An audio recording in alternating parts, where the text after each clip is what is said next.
They thought he was just a dog, not a police dog anymore, not a hero, just a mutt with tired eyes and a limp in his gait, pacing through the streets of Millstone, Ohio, like a forgotten ghost. He wore a faded collar with a name tag that read Bravo, but it might as well have said nobody. No handler, no badge, no purpose. Kids in town called him Sergeant. To them, he was a mystery. To most adults, he was just another stray that never quite caused enough trouble to bother calling animal control. He would drift between parking lots and back alleys, nap behind diners or under church steps. A dog past his prime, slowly fading. From view like an old photograph left too long in the sun. But that all changed on a Tuesday. It wasn't a bank robbery. It wasn't a house fire. It wasn't a situation anyone would expect to see a dog burst into Dot. It was a pediatric clinic, a new one, just a few blocks down from Main Street. White fence, pastel walls, a smiling receptionist, and children's books stacked neatly in the waiting room. A place for runny noses and booster shots. At 4:07 p.m. Everything changed. The glass window at the side of the building exploded inward. Bravo leaped through, landing hard on the floor, scattering papers, making the receptionist scream. Before she could even dial 911, he was gone down the hall, nails clicking against linoleum, headed straight for exam room 3. Inside, an boy named Noah was sitting quietly on the table. His mother Samantha had been told to wait outside, the doctor-com pale. Professional was holding a syringe in one hand and reassuring the boy with soft words. That was when the door flew open. Bravo entered like a storm, his hackles up, teeth bared, growling from deep in his chest. The doctor spun around. The syringe hit the floor and shattered. A dark liquid sprayed across the tile. Bravo didn't bark. He didn't charge. He simply stood his ground between the man and the child. For a few long seconds, no one moved, but within hours, that room would be swarming with police. The syringe would be tested, the doctor's name would be flagged, and the question everyone would ask, the question that no expert could answer, was this: how did the dog know? That question would pull back the curtain on something far darker than anyone in Millstone imagined. It would expose forged licenses, untraceable children, and a trail of unspeakable violations buried in plain sight. But none of that had started with a badge, or a wiretap, or a court order. It started with Bravo, a dog no one claimed, a dog the world forgot, but he remembered, and when the time came, he didn't wait for backup. He ran toward the danger, and he didn't stop. This is the story of the dog who remembered what everyone else chose to forget. It had started like any ordinary Tuesday in Millstone, Ohio, the kind of town where everybody knew everybody, just enough people to fill a Walmart, 3 churches, and a few greasy spoon diners. Autumn had arrived, and the wind carried dry leaves and wood smoke down the narrow streets. It was the kind of day that felt still, almost paused. Safe. Samantha Ford, a single mother of 2, was rushing to get her youngest son, Noah, to his 4 p.m. doctor's appointment. He'd been experiencing dizzy spells, lately nothing severe, just occasional waves of lightheadedness that had begun to worry her. Noah was 8 years old, all freckles and quiet curiosity. He didn't like doctors much, but he hadn't complained. The clinic was new, just a few blocks from Main Street. Its sign was bright and clean, the parking lot freshly paved, and a tall white fence bordered the property like it was trying too hard to be welcoming. The building itself looked sterile, professional, maybe a little too perfect. Samantha hadn't been there before, but a neighbor had recommended the doctor, Dr. Carl Whitmore. Supposedly great with kids, didn't overprescribe, and knew how to put parents at ease. That was enough for her as they walked through the glass front doors. Noah tugged at her hand. "It smells weird in here," he whispered, nose wrinkling. Samantha smiled, brushing a hand through his hair. "Probably just cleaning supplies, baby."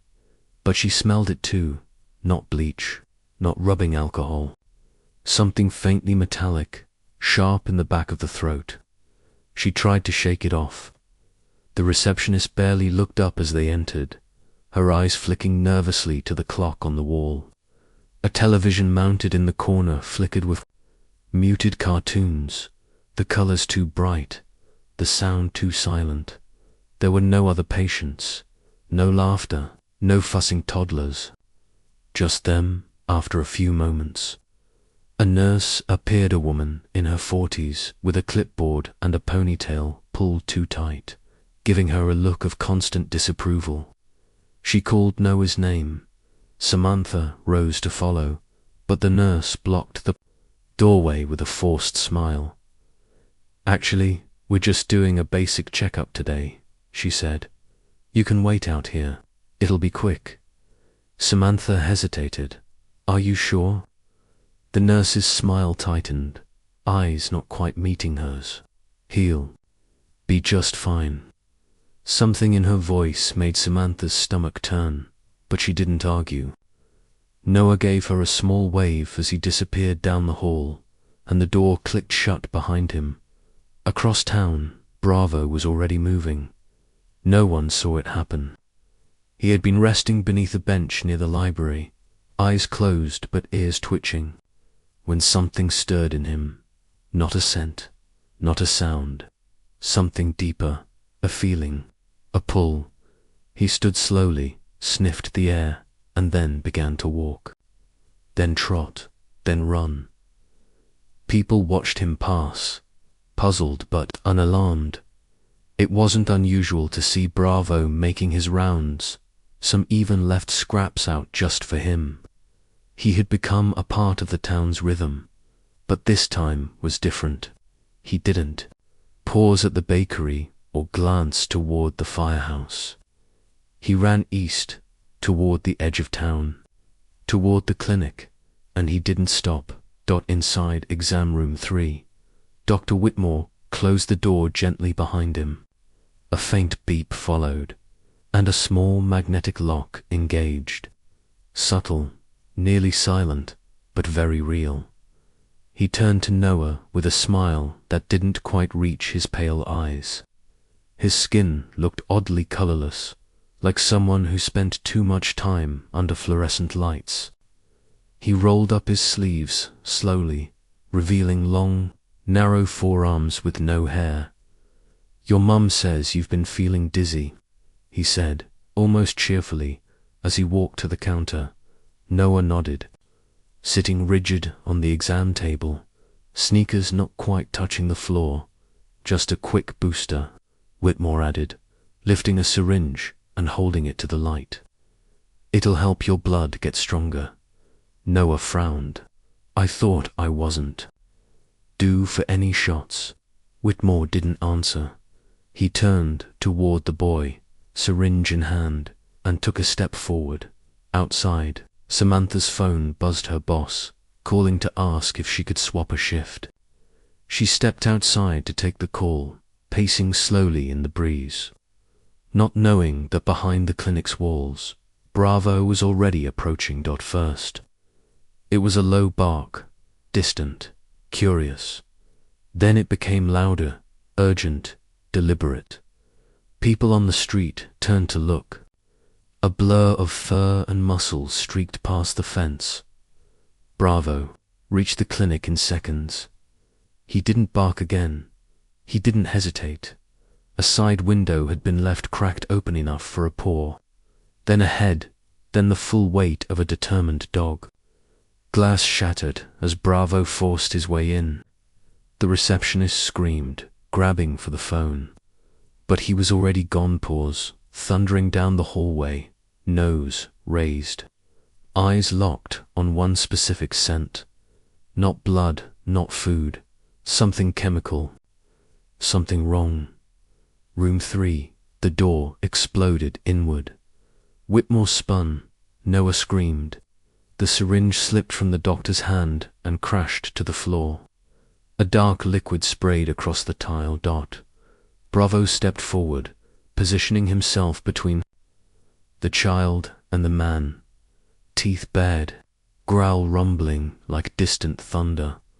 For a moment, the room froze. Then Whitmore lunged for the drawer. No one knows what he meant to grab another syringe, a scalpel, something worse. Bravo didn't wait to find out. By the time Samantha heard the crash and ran back into the clinic, the scene inside looked like something out of a fever dream. The hallway was chaos, papers scattered, chairs overturned, the receptionist crying into a disconnected phone. Police. Sirens were already echoing in the distance. When Samantha reached the exam room, 2 officers were pinning Dr. Whitmore against the wall. His lab coat was stained with a dark liquid. His hands were raised, trembling. Noah sat in the far corner of the room, knees pulled to his chest, eyes wide with confusion and fear. And Bravo, he was still there, standing like a sentinel, his body low and still, his growl gone but his eyes unblinking. He hadn't bitten anyone. He hadn't lunged or attacked. He had simply stopped something from happening. But what? That was the question on everyone's lips. Whitmore, his voice shaking but rehearsed, insisted the dog had gone mad, that he'd been about to administer a high-dose vitamin injection, that he had followed protocol, that the door locking was just a feature for privacy, that the mother had signed consent on the intake form. None of it made sense. Why was the building so empty? Why had the nurse disappeared? Why was no one else scheduled for the day? And what exactly was that liquid? The syringe had shattered on impact with the floor, spilling its contents into the cracked tile. Officers secured the pieces and sent them to the state lab. Standard procedure. But nothing about this was standard. Officer Rachel Medina, one of the first on the scene, recognized Bravo immediately. Jesus. That's Bravo, she whispered. She remembered him from years ago, back when he was part of a canine narcotics unit out of Toledo. Sharp, loyal, trained to detect what most humans. Couldn't she remembered his precision, how he never barked unless it mattered, and how his handler had died in a car crash just 2 years earlier. Since then, Bravo had been passed around in and out of shelters, until he simply disappeared until now. That night, after the clinic was sealed off and Whitmore taken into custody, Officer Medina sat with Samantha in a small interview room. Noah was wrapped in a blanket beside them, silent but awake. Still shaking, Samantha could barely find the words. That man was going to inject my son without my consent, she said, her voice thin and brittle. He never explained what it was. He didn't even ask questions, just held the syringe, like it was routine. She looked down at Noah, her arms tightening around him. That dog saved my son's life. I don't care what anyone says. Medina nodded, but said nothing. Her mind was elsewhere, spinning through training, through patterns, through instinct Bravo hadn't wandered in. He'd chosen that clinic. Why? The next morning, Millstone woke to headlines. Retired police dog crashes clinic, visit saves child. From unknown injection. It went viral. Online forums exploded with speculation. Was it a fluke? A trained reaction? Had the doctor been innocent? Or had something far darker just been stopped by a dog no one remembered? But behind the headlines, Something very real was unfolding, because the test results came back. Medina opened the envelope with trembling fingers. The syringe didn't contain vitamins. The liquid was a cocktail of two substances. One was a surgical sedative, commonly used in anesthesia. The other was midazolam, controlled substance, known for its ability to erase memory. Together, they formed a potent combination, one to knock a patient out fast, and the other to ensure they wouldn't remember what had happened when they woke. It wasn't a booster, it was a blackout. Medina exhaled slowly, her hands cold. What had that man been planning, and why Noah? That evening, back at home, Samantha sat curled on the couch, holding Noah like he might disappear if she let go. He hadn't cried, he hadn't asked questions, he just stared at the blank TV screen, his small fingers curled into her shirt. Later that night, she found crayon drawings on the floor of his room. One was of a dog, large and snarling. Another was of a stick figure holding a long black needle. The word lie was scrawled across the figure's chest in jagged red letters. Her heart broke. This wasn't just a close call. Something deeper had happened back at the clinic. The investigation deepened. Medina joined the team, combing through every cabinet, drawer, and hard drive. But there wasn't much to find. No printed files, no appointment records, no framed degrees on the wall, no medical journals, no family photos. It didn't feel like a doctor's office. It felt like a stage. Then one of the officers called out. Inside, a cabinet beneath the exam table, in room 3. Behind a box of gloves, they found a leather-bound notebook. Thick, battered. It smelled faintly of antiseptic. Medina opened it slowly. Inside were rows of handwritten note-stated entries, each with initials, dosages, and strange observations. Most looked like vaccine records, but some included phrases like induced will resistance, observed 72 hours, memory reset successful, sedation deeper than expected, just dosage next round. Her stomach turned. This wasn't a pediatrician. This was something else. Someone playing doctor and using children as test subjects. The next morning, the Ohio Medical Licensing Board called back. Dr. Carl Whitmore didn't exist.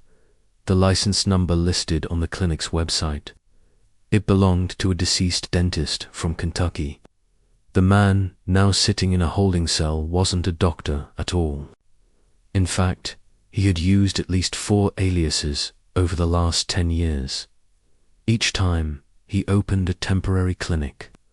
Each time, it operated for less than a year. Each time, it vanished quietly. No charges, no follow-up, no trace. Until now. Medina drove to the temporary holding facility herself. The man, calling himself Whitmore, sat in the interview room, hands folded, face calm. "I'm not speaking without my lawyer," he said coolly. "You're not getting bail," Medina replied. She slid the notebook across the table. "We matched your fingerprints to a lab technician who vanished from a Seattle clinic in 2013. Flicker crossed his eyes. The first break in his expression. "We know you used that cocktail before," she added. Then she leaned in. "We just haven't found all the children yet that landed." His jaw clenched ever so slightly. Behind the two-way mirror, agents watching scribbled notes. Cameras rolled. The wheels of federal involvement were turning. But Medina wasn't focused on the suspect anymore. She was thinking about Bravo. How did he know? How had a stray canine found this place, broken in, and stopped a crime no one else even suspected was happening? She pulled up his old service records from her database. In 2017, during a raid on a private compound in southern Ohio, Bravo had discovered a hidden medical lab, one linked to black market pharmaceuticals. No arrests were made. The lab had been empty when the team arrived, but the prime suspect gone before the raid. The name on that list, C. Whitmore, different photos, different alias, but the same cold stare. Bravo had remembered. Through scent, through sound, through instinct, he had remembered. And this time, he didn't wait for permission. The notebook had been a breakthrough, but it wasn't the only one. The next day, as investigators began mapping out the extent of Whitmore's deception, a second notebook surfaced, this time found behind the baseboards in exam room 3. It was hidden behind a screwed-in panel, tucked between insulation and dust.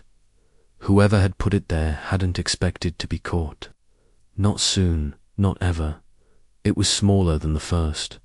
Rougher, block letters filled every page, entry no more than a name, an age, and a date. Most of the names were under 10 years old. A few were as young as 4. Some were crossed out with a single line. Others were circled. A handful had read ASTERISKS.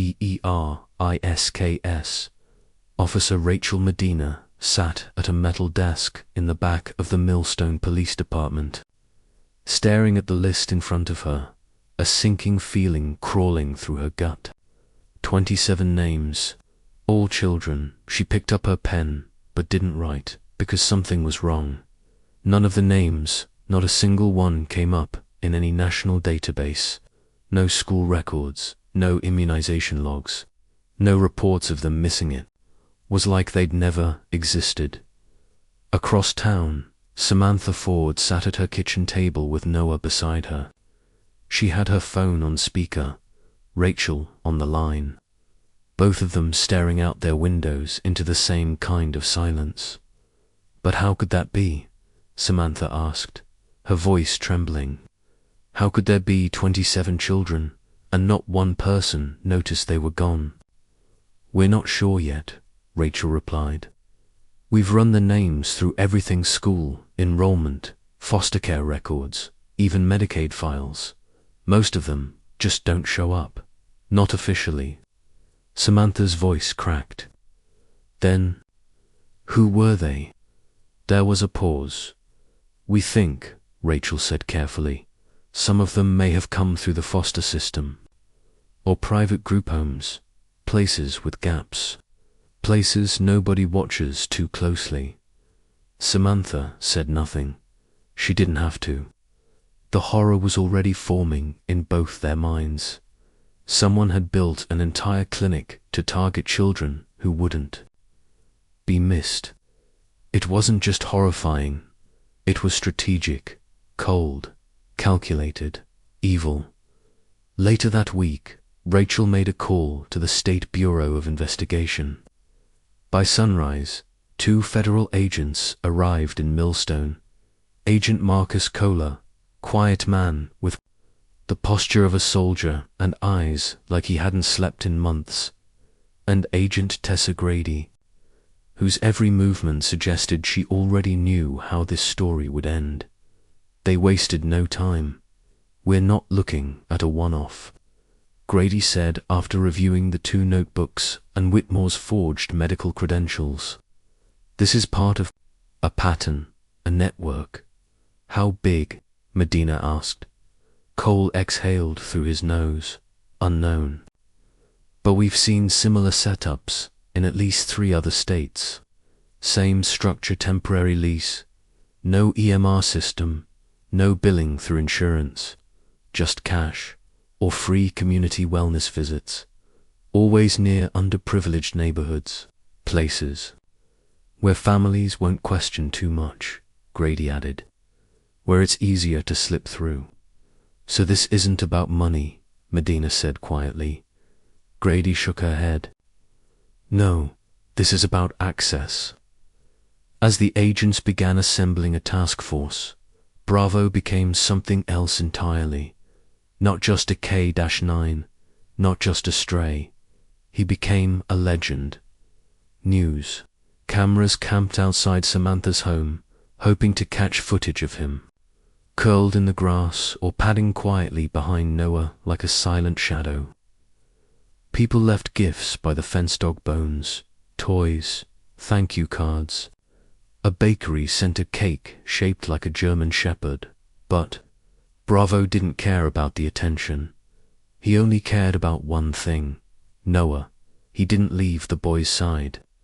If a stranger got too close, Bravo would step forward just enough to say, "I see you.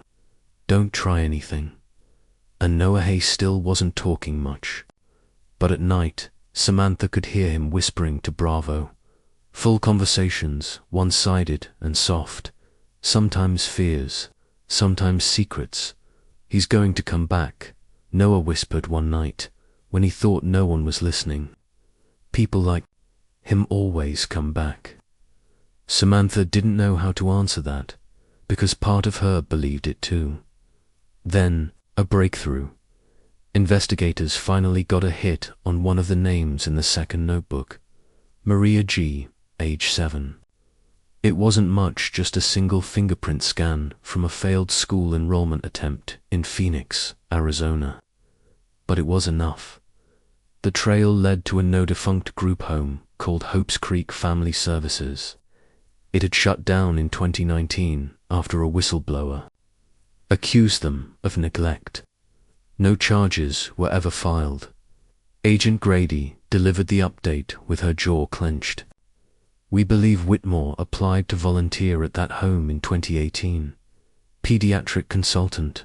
No background check required." Rachel felt the sickness rise in her throat again. He hadn't just slipped through the cracks. He had learned how to live inside them that same week. Federal agents obtained a warrant to search a storage unit rented under one of Whitmore's old aliases outside Columbus. What they found made even seasoned officers step outside to catch their breath. 4 steel cabinets, hidden behind stacked boxes labeled office supplies. Each cabinet held dozens of folders, labeled with a child's first name and last initial. Inside each folder, Polaroid photos, medical logs, behavioral notes. One entry read, "Subject G responds well to visual cues. Sleep depth improved on second trial. Minor bruising. No reported memory afterward." And in the very back, tucked into a separate envelope, a list of prospects. 5 names. Noah Ford was on it. The only one marked with a red star. Rachel didn't wait. She drove straight back to Millstone, heart pounding, hands clenched around the wheel. She didn't go to the station. She went to Samantha's house. Noah was on the porch, playing with a toy fire truck. Bravo lay nearby, eyes open but still. When Noah saw Rachel, he stood up quietly. Rachel knelt to his level. "Hey, buddy," she said gently. "I want you to know, you're really, really brave." Noah didn't say anything. He just nodded and went back to his truck. Rachel turned to Samantha. "We found his name," she said, voice low, "in the storage unit, along with dozens of others' logs, observations, notes. He wasn't hurt, but we believe he was next." Samantha went still. Her eyes moved slowly from Rachel to her son, then to the dog beside him. Bravo stared back at her, and for the first time, she understood. He hadn't stumbled into that clinic. He had hunted it. The deeper investigators dug, the wider the net spread. With every file recovered, with every identity cross-referenced, one thing became terrifyingly clear. This wasn't over. Whitmore hadn't worked alone. Somewhere out there, someone else still knew the protocols, the chemicals, the children, and maybe they still had some dot. The media celebrated Bravo as a hero, But those behind the investigation saw him as something more. Not just a symbol, not just a lucky interruption. He was the turning point. He had cracked something open no task force ever could, and now, the ones in the shadows wanted to shut it again. The first clue came as a whispering anonymous tip from a security contractor claiming he once knew Dr. Whitmore under a different name. A health initiative in Honduras. A vanished field tent. Missing children. No arrests. Just fire. And then came the break-in. Someone had tried to enter the Millstone Animal Shelter. Power was cut. The back fence smashed. The assailant reached the kennels before triggering the silent alarm. But Bravo wasn't there. Unbeknownst to the intruder, Samantha had brought him home 2 nights earlier. Noah hadn't slept without him since. That act, seemingly small, might have saved the dog's life. The surveillance footage caught the face of the man. Tall, hooded, methodical. Facial recognition eventually flagged him, Dr. Nolan Stokes, a former biotech consultant who had vanished in 2011. A known associate of Whitmore. He wasn't just helping Whitmore, he was still testing. That changed everything. The task force upgraded the case to a level 4 domestic threat. The war room in Cleveland expanded maps, photos, compound diagrams pinned in red thread. Agent Grady, standing over the chaos of paperwork, said it plainly.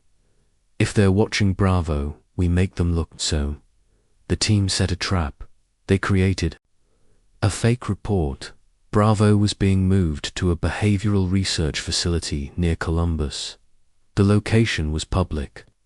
The name was real, but the facility didn't exist. What did exist was a decommissioned Homeland Security training site on a back road flanked by pine trees and barbed wire. Medina stayed with Bravo the whole time. She trusted him more than most humans. They arrived under cover of night. Federal agents set up infrared cameras, snipers in tree blinds, pressure-sensitive perimeter fields. The air was tense with stillness. Bravo lay quietly by Medina's side in a makeshift kennel trailer.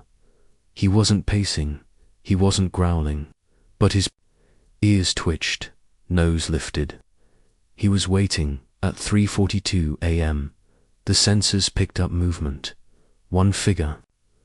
No vehicle, no heat signature suggesting weapons. Lights off. Radio silence, Grady ordered. The figure moved with practiced ease, approaching the gate like he'd done it 100 times. Bravo stood. He didn't growl, he braced. Then Medina noticed he wasn't looking at the intruder. He was looking up. A bang, not from the gate, from the roof. 2 flashbangs dropped through the air vents. Agent scrambled, half-blinded, ears ringing. Medina shielded Bravo as the door burst open. A man in full tactical black slid down the roof, landed hard, and rolled. He tossed a canister into the trailer. But Bravo didn't charge him. He ran past the blast, down the hallway. Tail tucked, nose high.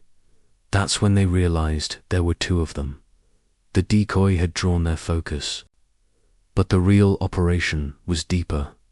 Bravo led them straight to it. Down in the boiler room, beside the emergency generator, a second man crouched beside a suitcase-sized device wired to the electrical gridder signal disruptor meant to wipe every surveillance feed clean. Bravo didn't wait. He lunged by the time agents caught up. The man was pinned, face bloodied, wrist twisted, stunned into silence. It was Stokes, alive, and very much in shock. He knew I'd be there. He mumbled. He found me. Medina didn't reply. She just looked at Bravo. Eyes narrowed and smiled. Back at HQ, Stokes cracked within 6 hours. He gave them everything. The compound in Honduras, the tests in Phoenix, the names, the notes, the failed trials that ended in seizures, the ones that ended in silence. He described the cocktail used on children: experimental sedatives, synthetic enzymes, behavior modification drugs. When asked why children, his answer was chilling: because their brains are soft. He said, you can rewire them before they learn to fight back. But most importantly, he gave them a location: Blue Ridge Mountains, North Carolina, a private compound, remote, hidden under a false name. And according to Stokes, there were still kids inside. Samantha didn't sleep that night. When she closed her eyes, all she saw was Noah strapped to a table, Bravo barking, a syringe hovering above his skin. At sunrise, she packed a bag and brought Noah to her sister's home in Cincinnati. She didn't say when she'd be back. 3 days later, federal agents descended on the compound. The raid team expected guards, maybe weapons. At minimum, resistance. But what they found was worse. Silence, underground, behind a locked vault door. 4 children sat in dim fluorescent light. Malnourished, silent, emotionless. None of them knew how long they'd been there. They didn't cry. They didn't speak. One girl, about Noah's age, wore a hospital bracelet labeled MW3. She didn't make a sound, but when she saw Bravo, she reached out with trembling arms and hugged him like she had always known him that night. Agent Grady sat beside Medina outside the rescue van. She didn't speak for a while. Then she said softly, I've worked biotrafficking for 11 years. I've never seen a dog do this. Medina didn't look at her. She looked at Bravo, up beside one of the rescued kids, their fingers entwined in his fur. Maybe, she said, we should have let him lead from the beginning. The official report called it Operation Silent Echo. The media headlines praised the agents, the task force, the coordination, but everyone who was really there knew the truth. This didn't start with a wiretap. It didn't start with a whistleblower. It didn't even start with a badge. It started with a dog, a retired, aging canine with cloudy eyes and a memory no human could match. His name was Bravo, and without him, those children would have never been found. They buried him beneath the oak tree behind Samantha Ford's house. The plaque was simple, just one line carved into bronze, resting beneath the roots where the boy still played. Bravo, he remembered what we forgot by then. The whole country knew his name. His story had been featured on every major network. Hashtags trended. A statue had been commissioned for the town square. Bravo, in motion, eyes forward, head low, guarding a child. But none of that could stop what time had already started. That spring, Bravo's body had begun to fail him. His steps grew slower. His appetite faded. Dr. Morales, the town vet, was gentle but honest. He's got a lot of miles on him, she told Samantha quietly. He's done more than any dog was ever meant to do. Noah took it the hardest. Is he going to die? He asked one night, voice trembling. Samantha knelt beside him. Not for a while, honey, but when he does, he'll know. He did everything he was meant to do. Noah didn't cry. He just lay down beside Bravo, wrapped his arms around the dog's chest, and whispered, "Please stay." 2 weeks later, Bravo collapsed in the backyard. He wasn't in pain, just tired. They brought him to Dr. Morales, who stabilized him. Overnight, Medina came. Grady called from DC. Letters poured in from across the country. People left flowers and toys outside the vet's office, but inside, Bravo just slept, his head resting gently on Noah's leg. The boy whispered stories into his fur promises, thanks and quiet goodbyes. And then, one morning, as sunlight broke through the windows, Bravo stood. On shaky legs, he walked outside without help. He looked around the yard like he was checking the perimeter one last time. Then he lay down in the grass, lifted his nose into the wind, and closed his eyes. This time, he didn't wake up at Lincoln Elementary, the school where Noah now attended daily with a special exemption for emotional support animals. They held a remembrance assembly. Children lit candles, drew pictures, read poems. One little girl said, "He saved kids without even talking." Another whispered, "He was the only one who knew." And Rachel Medina, she kept working. She didn't take the DC promotion. She stayed in Ohio, focused on missing children, especially the ones with no paper trails, no photos, no voices. She kept Bravo's tag on her desk. Some nights, when the silence grew too heavy, she swore she could still hear it, that deep, low growl, not a warning of danger, a signal that she was close. As for Noah, he grew, he healed, but he never forgot. Every birthday, he left a toy beneath the tree. Every night, he whispered into the wind, and every time someone said he was just a dog, Noah would smile softly and shake his head, because he knew better. He remembered.